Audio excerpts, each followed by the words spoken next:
Weakness, fatigue, shortness of breath, dizziness, headache, decreased exercise performance, increased heart rate. These are quite common symptoms that I keep hearing from my athletes, and I'm pretty sure most of you athletes watching me must have observed these symptoms. So guys, have you ever checked your iron levels? Because iron deficiency in athletes, it's quite common. And according to a study published in Sports Medicine Journal in 2017, nearly half of females who exercise may experience iron deficiency. And not only this, International Olympic Committee 2009 consensus statement recommends a routine screening for iron deficiency in athletes. Because in sports, it has been observed that iron deficiency is quite higher, up to 52% in female adolescent athletes, and occur more common in endurance sports. So athletes, if you want to know how iron can improve your performance, then stay tuned, as I am going to share all about iron and especially how you can increase your iron levels to optimize your performance.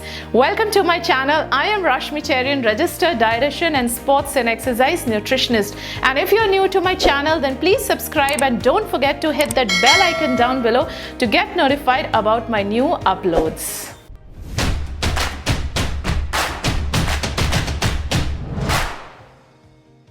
So athletes, let's first understand what is iron. So iron is a metal that is involved in more than 180 biochemical reactions in the body, and the total amount of iron present in men is around 4 grams and women is around 2.5 grams. And this iron is divided into 3 active sites: hemoglobin, myoglobin and enzymes, and the remaining iron remains inactive in the form of ferritin and hemosiderin.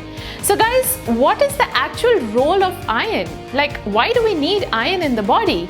So number one, iron helps in the transportation of oxygen. So think about it. If you have good iron levels, then more oxygen can be transported in the blood, and that way you will have better recovery. Then iron is involved in the production of red blood cells. It is involved in enzymes that releases energy for exercise, and then iron helps in maintaining healthy immune system and fights infection. So now let's understand why iron deficiency is so common in athletes. So basically, there is a combination of factors that can increase iron losses. Like number one, training stimulates the production of red blood cells and also breaks red blood cells for energy production, and this in turn increases iron demands. In fact, exercises, particularly high intensity and endurance types, increases iron losses by up to 70% when compared to sedentary population. Then number two, growth increases iron demands. Then number three, iron is lost in sweat, which can be an issue for athletes who sweat a lot. Low energy intake or restricted dietary pattern can cause iron deficiency, like in the case of vegetarians or vegans.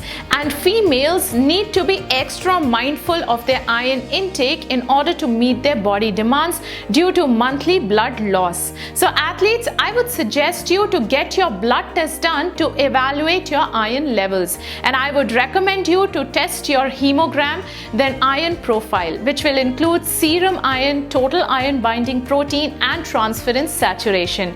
I would also suggest you to test your ferritin, which is a marker of iron stores. It can be actually too low depending on the athlete, the type of exercise they perform and the current physical symptoms. Now that we know how important is iron in improving your performance, let's move ahead and understand how you can boost your iron levels. So when it comes to iron sources, dietary iron is divided into two. One, heme iron, and number two, non-heme iron. Heme iron is the one which is found in non-veg sources like meat, poultry and fish, whereas non-heme iron is found in plant sources like vegetables, grains, cereals, etc. Now the absorption of heme iron is much higher than non-heme iron. In fact, red meat is one of the richest source of dietary iron. Now, if your blood iron levels are too low that food cannot be of help, then iron supplement can be considered. But make sure food is considered first and then only iron supplement. And And there can be mild side effects when you are consuming iron supplements like diarrhea, constipation, and nausea. So to cope up with these symptoms, make sure to include a probiotic either in the form of supplement or food. Now there are two things that you can do to increase your iron absorption. Number one, include vitamin C rich foods like citrus fruits, green leafy vegetables, and other food sources. And I'll give you a small tip. Suppose you are having an iron supplement, then try to gulp it down with a glass of lemon water, or if you're taking iron syrup, then add few drops of lemon juice into it to add that vitamin C in order to increase its absorption. And number two, timing of the supplement. It is advised to consume your iron supplement in the morning on empty stomach. And all you guys who have sensitive gut, it is recommended to consume your iron supplement immediately after the meal. Now these were two factors which will help in increasing your iron absorption. Now I am going to tell you two inhibitors that will affect your iron absorption. Number one, avoid consuming tea and coffee at the same time when you are consuming your iron-rich food or supplement, as tannins in tea and coffee decreases the absorption of iron. And second factor is inflammation. Inflammation indirectly reduces the absorption of iron from diet. So by now, I hope most of you guys would have understood why iron is so important and why you should be extra mindful of iron intake in order to optimize your performance. But still, if you find it difficult, then make sure to consult a sports nutritionist. And for expert guidance, you can contact me here. Also, you can send me a message on my Instagram, and don't forget to follow me on Instagram as I keep sharing a lot of tips which I generally don't share here on YouTube. So if you like this video, then please give it a thumbs up. Thanks for watching, and I will see you in the next one.